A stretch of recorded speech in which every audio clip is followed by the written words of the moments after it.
Bom dia. A igreja está linda, simplesmente linda. Nosso primeiro dia de volta às aulas, e eu fiquei muito feliz de ter tanta gente estudando a palavra de Deus. Se você não está matriculado na nossa escola dominical, está aí o desafio. Matricule-se numa das salas. Nós temos salas temáticas tremendamente importantes para a sua vida cristã, para o seu testemunho. Nós temos uma sala de evangelismo, onde nós estamos ensinando as pessoas como compartilhar a sua fé.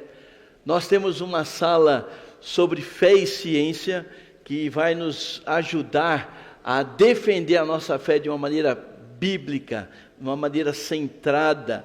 Nós temos uma sala estudando o livro de Atos, que é o início da igreja, a história da igreja, como que a igreja ela se iniciou, como que ela se desenvolveu, material maravilhoso também. E vamos estudar a vida do apóstolo Paulo, a sua conversão, a sua vida antes da conversão, sua conversão, as suas viagens missionárias, as igrejas que ele fundou. Material maravilhoso, com certeza a sua vida vai ser muito edificada. E nós temos um problema, sim, problema de espaço, mas esse é o menor problema possível, né? A gente dá um jeito, nem que a gente tenha que quebrar paredes para aumentar as salas, mas não deixe de se inscrever numa das salas da nossa escola dominical. Nós cantamos uma música que fala sobre amor. E havia uma pergunta lá, né? Você conhece um amor maior do que o amor de Deus? Deixa-me falar aqui das meninas, Sharon e Cristina, não é? Sharon e Cristina, filhas do pastor Joel Troster, que foi um dos missionários fundadores aqui da nossa igreja. Obrigado por ter vindo aqui passar esse dia com a gente. Deus abençoe vocês, viu? Se vocês não conheciam, né, a Sharon e a Cristina, depois fala um oi lá para elas. Elas estavam aqui desde bebezinhas, né? Então, é muito bom ter vocês aqui. Que amor nós conhecemos maior do que o amor de Deus? Não tem amor maior. E se você não conhece esse amor, se esse amor ainda não foi derramado no seu coração, nós estamos aqui para desafiar você a, em primeiro lugar, ter um entendimento desse amor, e em segundo lugar, abraçar esse amor. Se deixar ser amado por Deus. É por isso que nós estamos aqui, essa é a razão da existência da nossa igreja, levar o amor de Deus a todos aqueles que ainda não experimentaram. Tenho certeza que a sua vida vai ser totalmente diferente ao receber o amor de Deus. Quando Deus criou o homem, lá no início, né, quando você lê Gênesis, você percebe que Deus criou o homem à sua imagem e à sua semelhança. Então nós, seres humanos, fomos criados à imagem e semelhança de Deus, ou seja, Ele se revelou a nós, Ele revelou o seu amor através das suas obras, através das suas palavras, através dos seus mandamentos. Quando Deus constituiu a nação de Israel, um dos mandamentos que Ele deixou lá em Levíticos era que nós devíamos amar uns aos outros.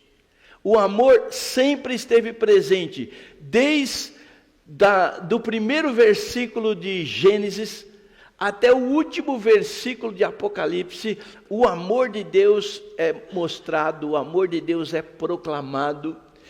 Quando Ele nos criou, Ele comunica esse amor para nós e Ele nos dá uma ordem. A ordem é compartilhar esse amor que nós recebemos com os outros. Por isso Ele diz: ame uns aos outros. O amor de Deus precisa ser compartilhado. O amor ao próximo precisa ser compartilhado. Jesus, lá no Sermão do Monte, se você já leu o Sermão do Monte, que fica em Mateus capítulos 5, 6 e 7, se você já leu o Sermão do Monte, Jesus, ele vai enfatizar essa questão de amor, e uma coisa interessante, ele vai dizer alguma coisa: ouvistes o que foi dito, eu, porém, vos digo. E num desses ouvistes o que foi dito, Jesus vai dizer: ouvistes o que foi dito, amarás o teu próximo e odiarás o teu inimigo. Isso é o que foi dito. Eu, porém, vos digo: ame o seu inimigo. O que acontece é que, com o passar do tempo, o povo de Israel, que havia recebido o mandamento de amar o próximo, os rabinos, os intérpretes, eles começaram a reinterpretar os mandamentos de Deus. E uma das coisas que foi ensinado para o povo de Israel foi o seguinte: o seu próximo é apenas o judeu. E quem não faz parte da nação de Israel não deve ser amado, deve ser desprezado e até odiado. E isso começou a ser ensinado pelos rabinos. E o que Jesus está dizendo, ouvistes o que foi dito, ele não está falando sobre o mandamento, porque o mandamento dizia para amar o próximo. E o que estava sendo dito é que próximo é só as pessoas da sua nação. E os outros deveriam ser odiados. E sabe que isso pegou na nação de Israel. E apesar de Jesus ter corrigido e ter dito que nós devíamos amar até os nossos inimigos, eles amem os seus inimigos, orem pelos seus inimigos. Infelizmente, a contaminação dos judeus pegou em nós. E quando nós vemos amar o nosso próximo como a nós mesmos, a nossa ideia é que o próximo é aquela pessoa que é bacana comigo. O próximo é aquela pessoa que me trata bem. O próximo é aquela pessoa que está no meu convívio. E nós fomos contaminados por essa ideia. E nós somos seletivos no nosso amor. Nós amamos pessoas que nós gostamos. E nós desprezamos pessoas que nós não gostamos. Infelizmente, algumas vezes até odiamos. Mas o amor de Deus, ele não é seletivo. Ele ama a todos de maneira igual. O amor de Deus foi demonstrado para toda a humanidade quando Jesus morre na cruz. Por toda a humanidade, por todos os pecadores, com o propósito de perdoar o pecado de toda a sua criação. O amor de Deus não é seletivo. Amor é uma palavra muito usada por nós, mas muito mal compreendida, muito mal vivida, muito mal praticada, até mesmo por membros da própria família. Essa é a razão que nós decidimos estudar sobre amor. E o texto que nós já lemos no início, fala sobre o amor sendo paciente e bondoso. E durante esse mês, tanto nos cultos da manhã como nos cultos da noite, nós vamos pegar algumas características deste amor, para a gente poder realmente avaliar as nossas vidas.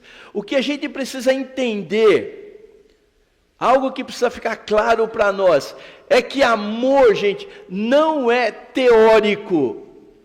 O amor que se propaga no mundo em que nós vivemos é um amor teórico, mas o amor de Deus, o incomparável amor de Deus que nós recebemos, o amor de Deus que nós recebemos e somos mandados compartilhar com os outros, ele não é teórico. O amor, ele é prático. O amor, ele é real. O amor é transformador. E quando nós amamos as pessoas da maneira como nós somos amados, isso vai fazer uma grande diferença. Então, durante todo esse mês, nós vamos tratar sobre o que é amor. E os mais antigos vão lembrar que, há algum tempinho atrás, não faz muito tempo, o chiclete ping-pong, ele vinha com umas figurinhas, né? A frase, amar é, né? Não precisa dizer se você colecionou essas figurinhas, tá? Para não revelar a sua idade. Mas vinha um monte de frase, amar é, né? E realmente é isso que nós vamos tratar aqui. O que é amor? E talvez você vai descobrir que o amor que você diz ter, que o amor que você diz viver, tá? Não é o amor que Deus espera de você. Talvez você vai descobrir ao longo desta série, né, que você de fato não ama como Deus mandou você amar. Que talvez você precise mudar algumas coisas, alguns conceitos, mudar alguma forma de lidar com pessoas, de tratar com pessoas. O fato é que se você realmente quer descobrir o que é o amor, então essa série aqui é para você. E eu espero ver você aqui hoje à noite também. Porque o primeiro amor é o nosso amor para com Deus. Gente, o primeiro e grande mandamento é amar a Deus. Deixa eu dizer uma coisa. Se eu não amo a Deus da maneira como eu devia amar, jamais eu vou conseguir amar as pessoas como eu deveria amar. Aliás, João, ele diz o seguinte: se eu não consigo amar os meus irmãos a quem eu vejo, como é que eu vou conseguir amar a Deus que eu não vejo? Então, o amor a Deus, ele é demonstrado na maneira como nós amamos uns aos outros. E talvez tem muita coisa que a gente precisa mudar na nossa vida. Então, hoje a gente vai falar sobre algumas características e talvez durante todo esse mês nós vamos estar abordando isso aos pouquinhos. Mas, em primeiro lugar, amor deve nos motivar a esperar com paciência. Se eu amo pessoas, se eu amo a Deus, eu preciso aprender a esperar. Olha só o texto de Pedro. Ele diz que Deus, ele não retarda a sua promessa, mesmo que alguns julguem as promessas de Deus demoradas. Por exemplo, Jesus, quando estava para subir ao céu, para voltar para o céu depois da sua ressurreição, ele disse que voltaria. Quanto tempo faz isso? 2000 anos. 2000 anos. E sabe como nós, crentes, devemos nos comportar? Nós devemos esperar com paciência. Alguns dizem, mas Deus está demorando demais. Está demorando demais. Eu leio promessas na palavra de Deus, eu acredito nessas promessas, mas elas não estão acontecendo na minha vida. Se eu amo a Deus, eu preciso aprender a esperar. Se eu amo a Deus, eu preciso aprender a confiar. Senão, realmente, o meu amor, ele está furado. Né? Ser paciente, gente, não significa, não é, que eu vou ser passivo. Esperar com paciência não significa, agora eu vou cruzar os braços, eu vou ficar de barriga para cima, eu vou esperar Deus agir. Isso não é a espera. A espera, ela não é passiva. Por exemplo, se eu estou desempregado, e eu espero em Deus que Ele abra uma porta de emprego, eu vou ficar na rede de barriga para cima, esperando? Não, eu vou ser ativo. Como? Me capacitando, enviando currículo, batendo na porta das empresas, conversando com pessoas. Eu espero em Deus, mas eu não sou passivo. E isso serve para todas as áreas da nossa vida. Então, em algumas situações que nós precisamos de paciência nas promessas de Deus. Gente, este livro aqui está cheio de promessas para nós. Cheio, repleto de promessas para nós. Porém, nós precisamos aprender a esperar as promessas de Deus. Vários personagens bíblicos esperaram pacientemente pelas promessas de Deus. Por exemplo, Noé. Deus disse para Noé: Noé, faz o seguinte, eu vou destruir toda a humanidade. Então, constrói uma arca, porque eu vou derramar um dilúvio sobre o mundo inteiro vai ser destruído, toda a vida vai ser destruída, apenas quem estiver dentro da arca, da barca que você vai construir.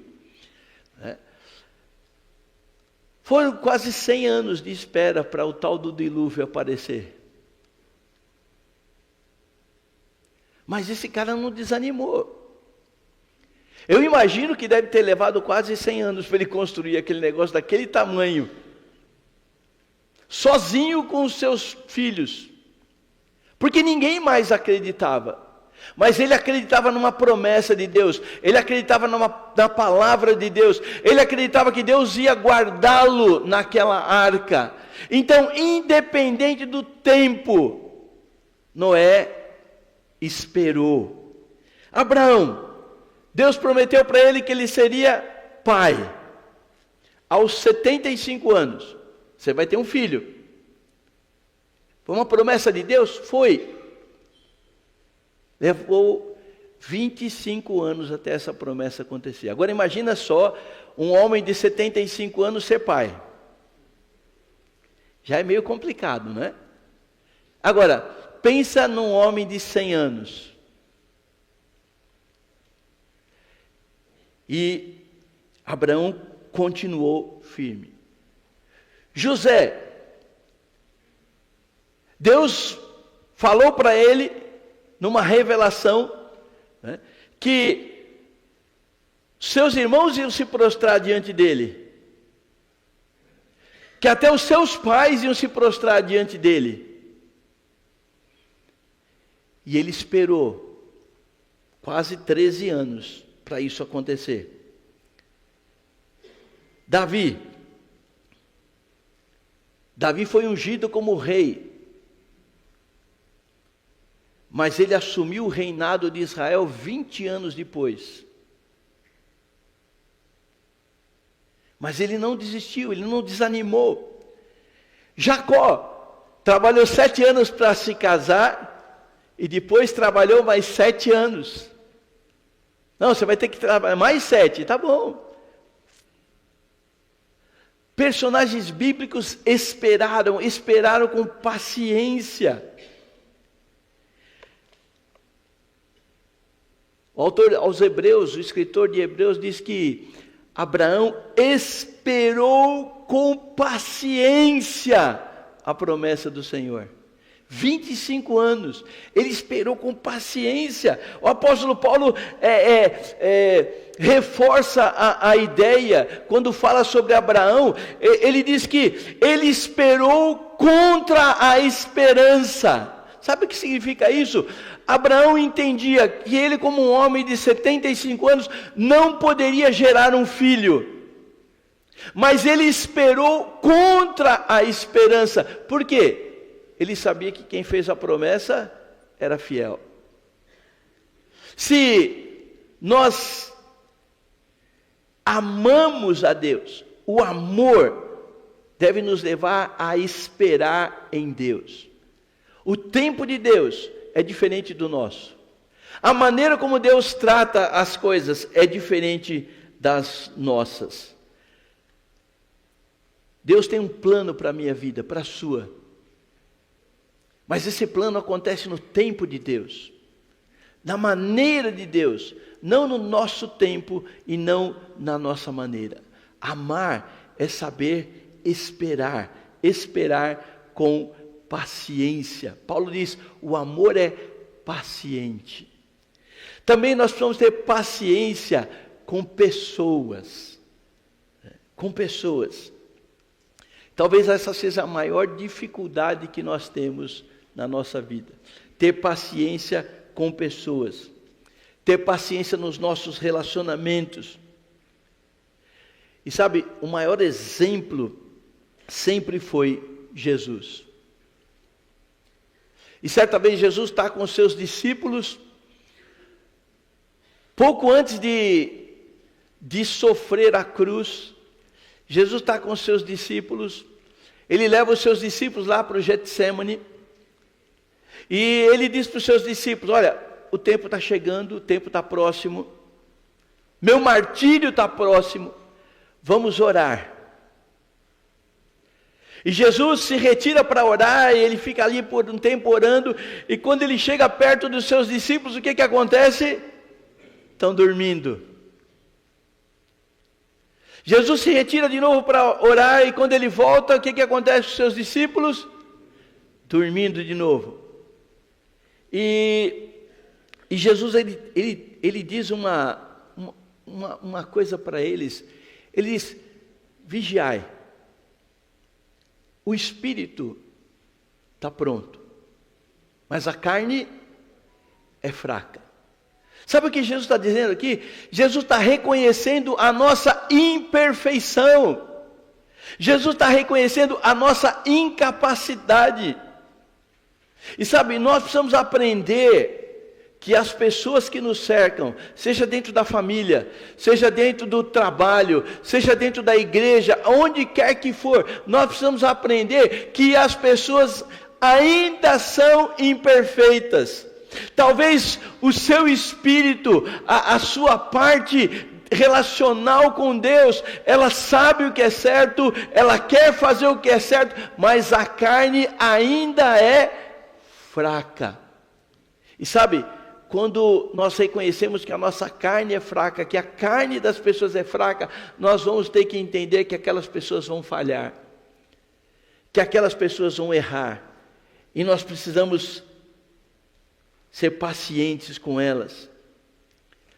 Sabe, nós todos estamos num processo de crescimento. O apóstolo Paulo falou que aquele que começou a boa obra em nós, ele vai terminar, Filipenses 1,6, ele vai terminar até o dia de Cristo. Mas a obra não está terminada. Você olha para o seu marido, para a sua mulher, para os seus filhos, para os seus pais, para os seus irmãos em Cristo, entenda uma coisa. Olhe para o lado e vê assim, aqui tem uma obra inacabada. Aqui tem uma obra que Deus está fazendo, e Deus vai terminar, e nós vamos ter paciência com as pessoas, nós precisamos aprender a suportar. Paulo escrevendo aos Efésios, ele diz que nós devemos suportar uns aos outros, sabendo que elas vão cometer erros. Esposa, saiba que você não está casado com um homem perfeito. Marido, saiba que vocês não estão casados com uma mulher perfeita. Pais, os seus filhos não são perfeitos. Filhos, os seus pais não são perfeitos. Tenha paciência, Deus está trabalhando com eles. Seja um instrumento de Deus na vida deles. Deus está fazendo uma obra nas nossas vidas. Aprenda a ter paciência. O amor, diz Paulo, é paciente. vamos aprender a ser paciente com as pessoas. E também precisamos ser pacientes nos processos, gente. A Bíblia diz que todas as coisas cooperam para o bem daqueles que amam a Deus. Romanos 8, 28. Todas as coisas cooperam para o bem daqueles que amam a Deus. Você ama a Deus? Sim ou não? Está fraco para o número de pessoas que tem aqui, né? Não sei não onde está, né? A Bíblia diz que todas as coisas cooperam para aqueles que amam a Deus. E se você ama a Deus, entenda uma coisa: tudo que acontece coopera para o seu bem. Talvez você não sabe como, talvez você não sabe o porquê, mas a Bíblia diz que Deus está trabalhando na nossa vida e tudo vai cooperar para o nosso bem. Deus está usando todas as circunstâncias, as boas e as ruins, para o nosso bem. E nós precisamos ter paciência nos processos. O versículo que eu li de 2 Pedro, né? Você tem sua Bíblia aí? Abre lá em 2 Pedro capítulo 3, versículo 9. Porque eu coloquei só um pedaço do versículo lá, quando a gente leu, né? O pedaço que eu li é: não retarda o Senhor a sua promessa, como alguns julgam demorada. Essa é a primeira parte, tá? 2 Pedro 3,9. Não retarda Deus a sua promessa, como alguns a julgam demorada. Agora veja só a segunda parte. Pelo contrário, Ele é longânimo para convosco, não querendo que nenhum pereça, senão que todos cheguem ao arrependimento. Um processo. Deus está num processo. Às vezes a gente pergunta: por que Cristo não volta logo? Não seria uma maravilha se Cristo voltasse agora? Quem acharia uma maravilha se Cristo voltasse agora? Deixa eu ver sua mão. Ok, pode baixar. E por que seria uma maravilha?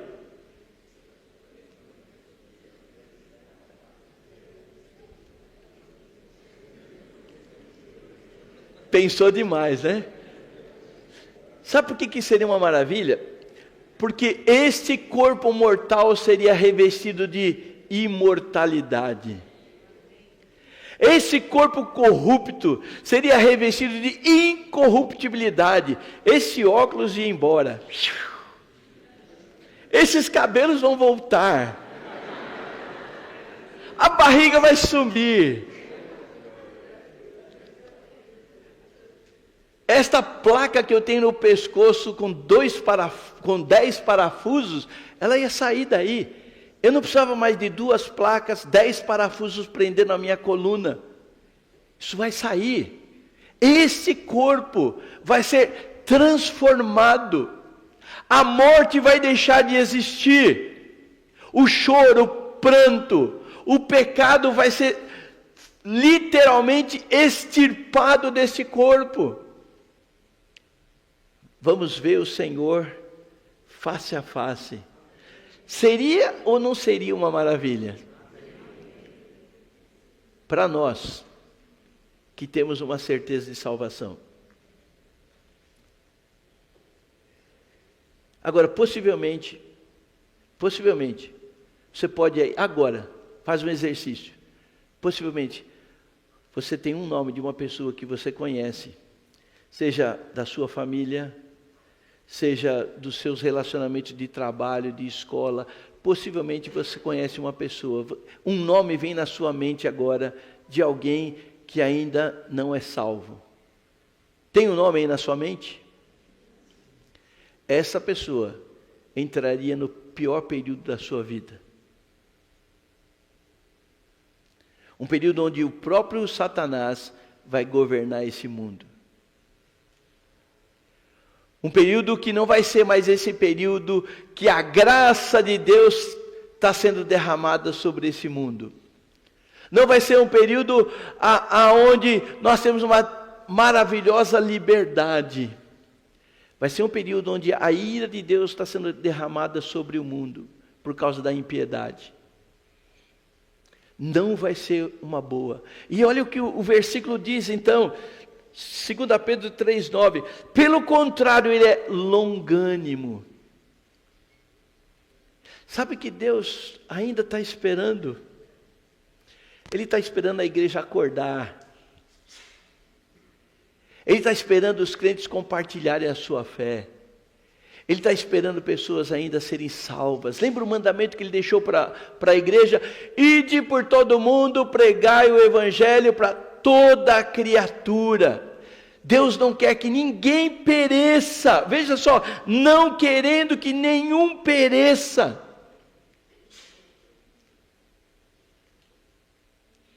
Deus é longânimo.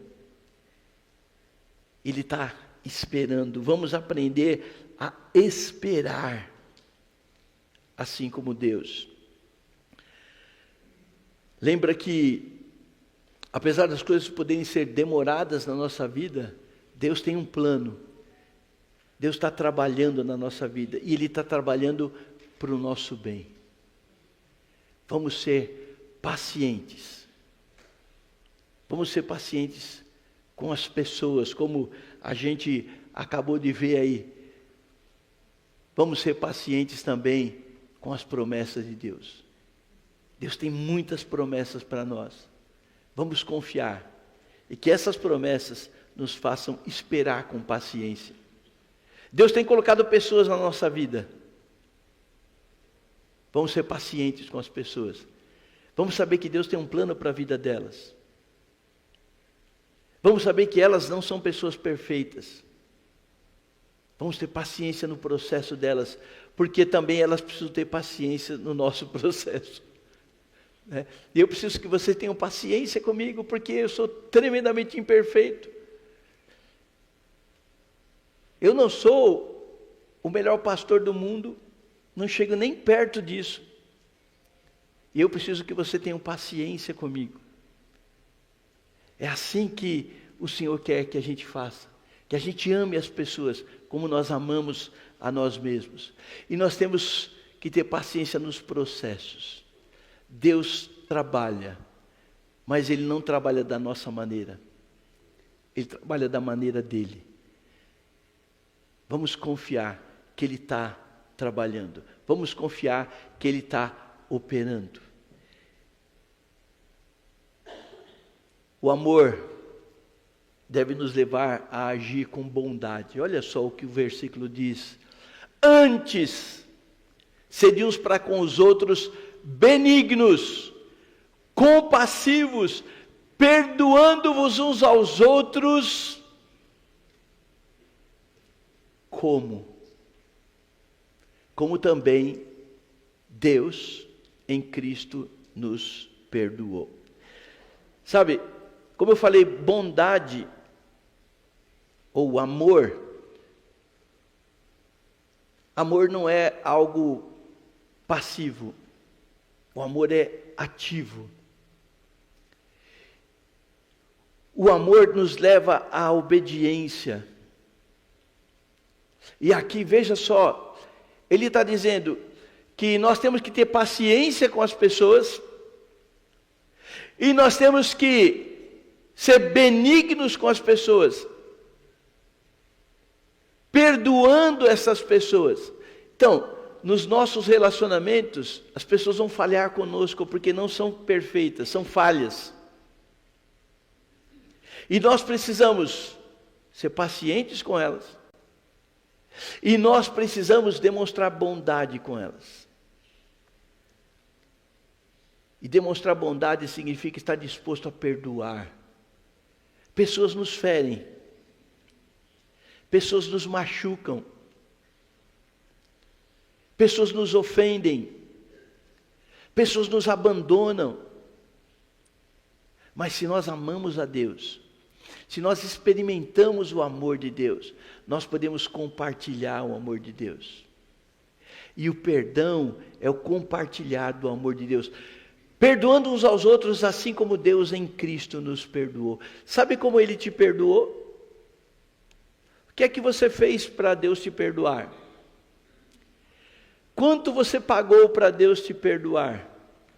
Quais as penitências que você fez para Deus te perdoar? 0. Ele perdoa. A Bíblia diz que Ele perdoa todo tipo de pecado. Quantas vezes esse pecado for cometido.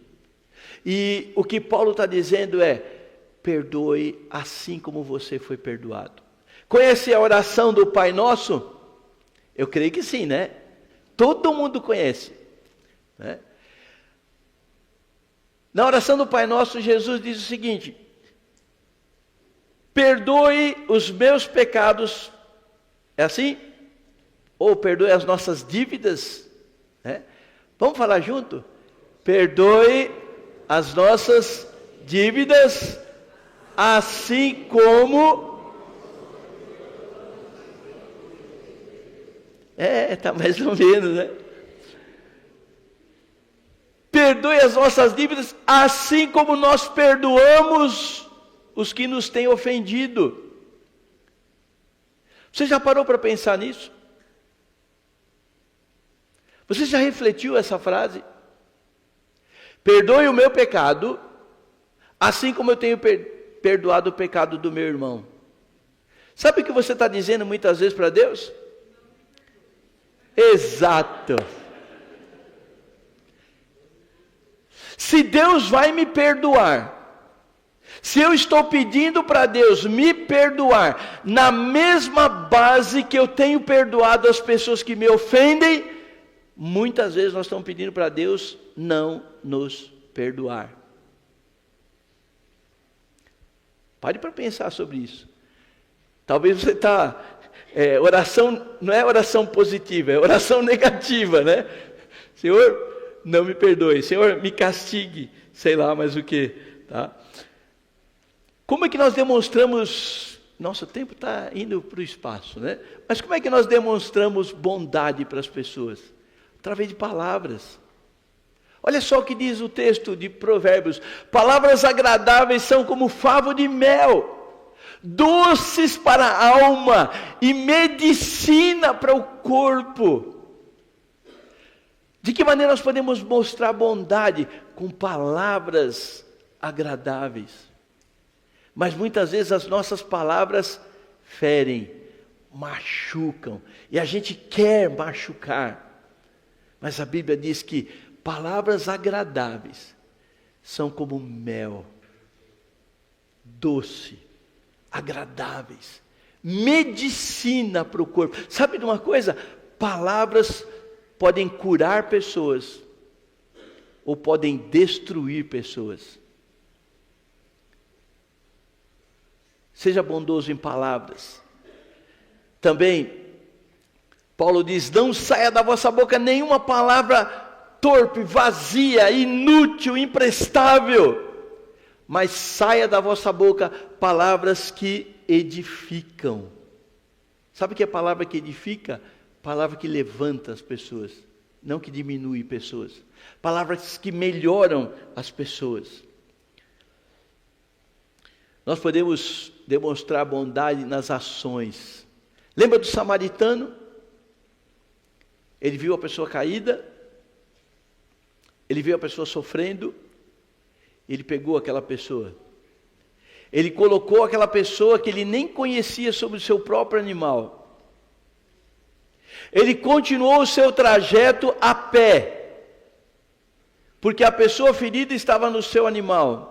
Ele levou aquela pessoa até a cidade, ele colocou a pessoa na hospedaria, ele pediu para se cuidar daquelas pessoas, ele pagou por todo o tratamento, o alimento, medicamento que aquela pessoa ia receber, foi viajar e disse: na volta, se você gastar mais alguma coisa, eu vou te pagar. Ações que beneficiam as pessoas. Então, seja bondoso, demonstre amor com as pessoas. O nosso amor, para a gente finalizar, deve refletir o caráter de Deus. Veja, e nós conhecemos e cremos no amor que Deus tem por nós. Eu conheço o amor que Deus tem por mim e eu creio no amor que Deus tem por mim. Deus é amor. E aquele que permanece no amor, permanece em Deus e Deus nele. Amor é o grande mandamento. Nosso amor, gente, deve refletir realmente quem Deus é. O nosso amor, o amor de Deus, ele é um modelo que nós temos que usar para amar uns aos outros. Não aquilo que nós achamos que é amor. E por fim, o amor, ele prova a nossa fé.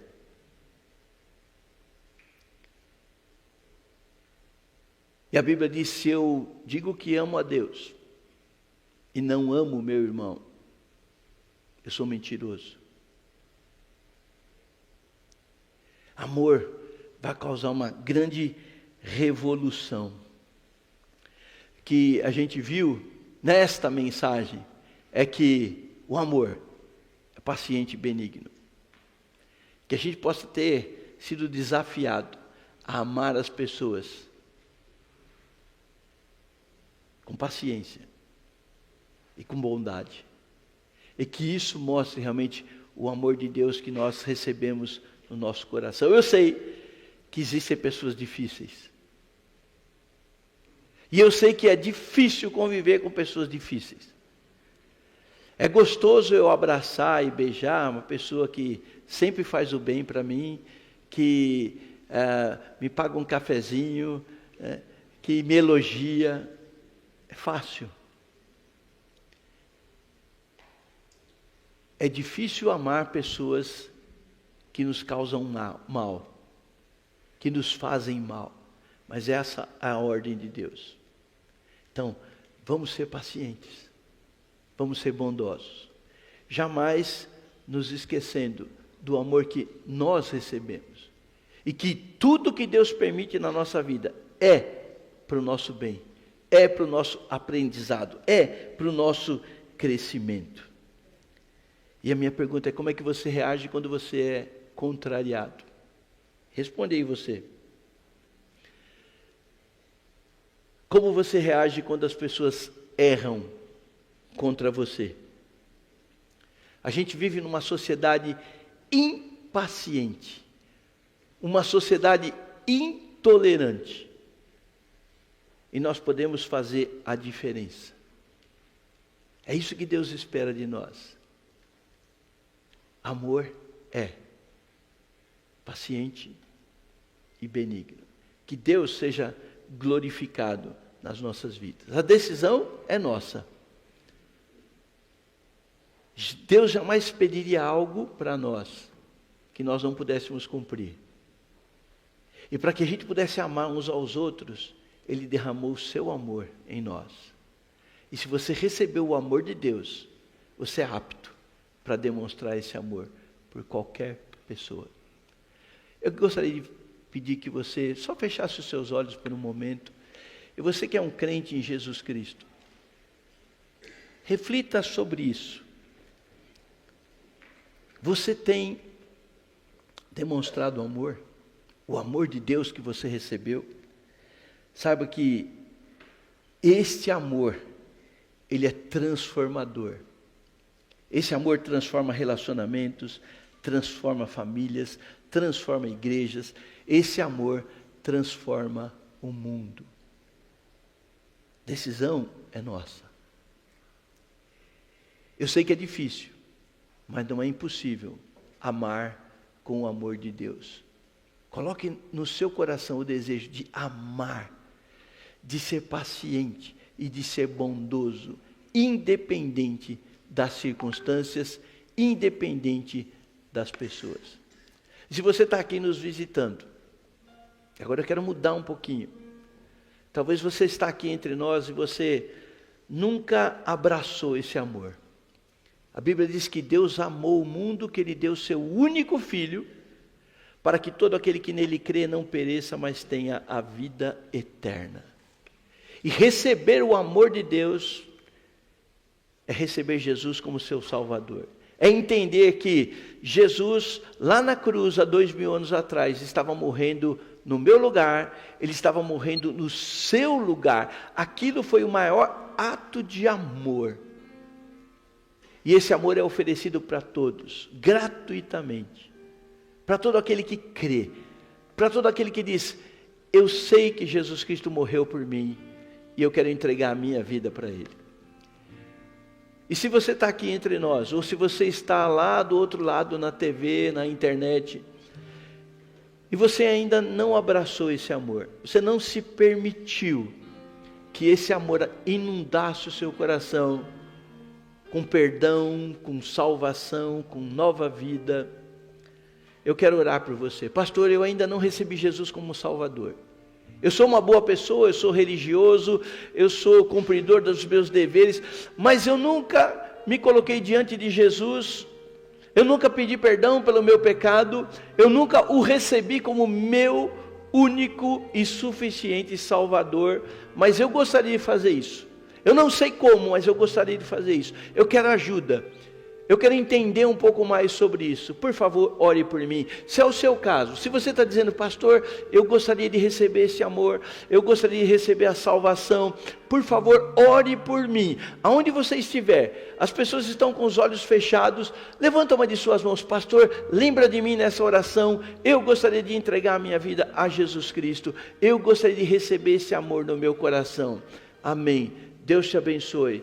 Amém. Deus te abençoe. Pode baixar. Ah, mas alguém, não importa se você está lá em cima, se você está aqui embaixo. Pastor, ore por mim. Eu quero esse amor na minha vida.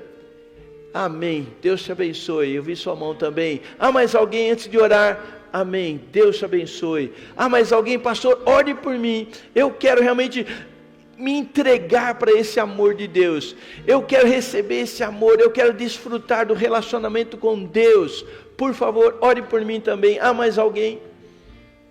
Antes de orarmos, que vocês crentes, que nós crentes, possamos tomar a decisão de amar uns aos outros, da maneira como nós fomos amados. Pai, muito obrigado por Tua palavra.